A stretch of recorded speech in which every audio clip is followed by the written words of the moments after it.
Friends, Manjusha cooking and ব্লগে আপনাদের একটা নতুন রেসিপিতে স্বাগত। বন্ধুরা, এই পয়লা বৈশাখে পাঁঠা নয় গাছ পাঁঠার একটা রেসিপি আপনাদের সঙ্গে আমি শেয়ার করব। তা হলো এঁচোড়ের কষা বা কালিয়া। এইটা থাকলে আপনার মাটন ছেড়ে এটাই খাবে লোকে। তো চলুন আমি কিভাবে করি দেখে নিই। আমি এখানে এইভাবে এঁচোড়টা বড় বড় করে কেটে নিয়েছি, এরকম কিউব করে কেটে নিয়েছি। আমি একদম কচি ছোট এঁচোড়টা নিয়েছিলাম, নিয়ে আমি একটু হলুদ জলে ভিজিয়ে রেখেছি যাতে এঁচোড়টা লাল না হয়ে যায়। এবার একটা কড়াই নিয়েছি, গ্যাসে বসিয়ে দিয়েছি কড়াইটা। এবার দিয়ে দিলাম একটু নুন, এবার দিচ্ছি একটু হলুদ। এবার যে এঁচোড়গুলো কেটে রেখেছিলাম হলুদ জল থেকে তুলে আবার হলুদে দিয়ে দিলাম। হলুদে ডুবিয়ে রাখলে যেরকম লাল হয় না, সেরকম হলুদ জলে যদি সেদ্ধ করি তাহলেও কিন্তু এঁচোড়টা যেরকম কালার সেরকমই থাকবে, একটা সুন্দর কালার থাকবে, লাল হয়ে যাবে না। এবার দিয়ে দিচ্ছি একটু তেল এই কারণে দিলাম যাতে কড়াইতে এর আঠাটা না লেগে যায়, মাছতে যাতে না অসুবিধা হয় তার জন্য। এবার ঢাকা দিয়ে এটা আমি 10 থেকে 15 মিনিট মতো সেদ্ধ করে নেব। আপনারা চাইলে প্রেসার কুকারেও করতে পারেন। এবার সেদ্ধ হতে হতে আমি এদিকে মশলা করে নেব। একটা টমেটো প্রথমে আমি পেস্ট করে নিচ্ছি, তারপরে এখানে নিয়েছি কিছু মশলা, যেমন গোটা জিরে, একটু মৌরি, একটু দারচিনি, ছোট এলাচ, লবঙ্গ, দুটো কাঁচা লঙ্কা আর একটু আদা। এগুলো আমি মিক্সিতে নিয়ে জল দিয়ে ভালো করে একটা ফাইন পেস্ট করে নেব। মিনিট 10-15 পরে দেখুন এঁচোড়টা কিন্তু সুন্দর সেদ্ধ হয়ে গেছে, আবার গলেও কিন্তু একদম নরম হয়ে যায়নি। 80% মতো সেদ্ধ হয়েছে, এরকমই সেদ্ধ করতে হবে, বাকিটা কিন্তু রান্নায় সেদ্ধ হবে। দেখুন কালারটা কিন্তু একদম সুন্দর আছে, এদিকে সেদ্ধও হয়ে গেছে। এবার এটা আমি জল ঝরিয়ে নামিয়ে নেব। এবার একটা কড়াইতে নিচ্ছি সর্ষের তেল। এই রান্নাটা কিন্তু সর্ষের তেল দিয়ে করলেই ভালো লাগবে।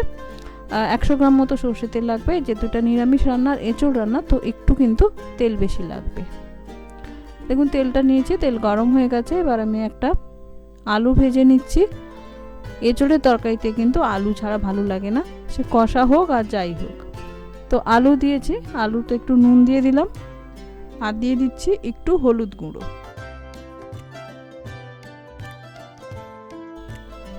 দিয়ে আলুটা একটু লাল লাল করে ভেজে নেব। দেখুন লাল লাল করে ভেজে নিয়েছি। হলুদ দেওয়ার জন্য আলুগুলো কিন্তু খুব সুন্দর হয়েছে দেখতে। এবার আলুগুলো আমি তেল থেকে তুলে নেব। এবার ওই তেলে দিয়ে দিচ্ছি একটু গোটা জিরে, একটা শুকনো লঙ্কা, একটা তেজপাতা আর অল্প একটু হিং। আপনারা চাইলে হিং স্কিপ করতে পারেন যারা খান না। হিংটা দিলে কি হবে, এটা যেহেতু নিরামিষ তো রান্নাটা বেশ সুস্বাদু হবে।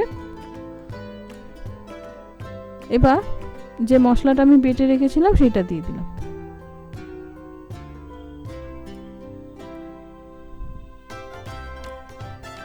এবার মিক্সির জার ধুয়ে আমি একটু জলটাও দিয়ে দেব যাতে এতে মশলাটা থেকে না যায় আর মশলাটা সুন্দরভাবে কষানো যায়। এবার একে একে আমি শুকনো মশলাগুলো দিয়ে দেবো, যেমন হলুদ গুঁড়ো, রেড চিলি পাউডার কালারের জন্য এটা,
ভালো করে, যাতে এঁচোড়ের মধ্যে ঢুকে যায়। আর এতে কিন্তু এঁচোড় বাকি যে সেদ্ধটা হতে বাকি আছে সেটাও সেদ্ধ হয়ে যাবে। দেখুন এঁচোড়টা ভালোভাবে কিন্তু মশলার সঙ্গে মিশে গেছে। দেখুন মশলা আর কিন্তু বোঝা যাচ্ছে না, ভেতরে সুন্দর ঢুকে গেছে আর সুন্দর ড্রাই হয়ে গেছে, আর অয়েলি কিন্তু লাগছে না। এবার আমি এতে দিয়ে দিচ্ছি গরম জল।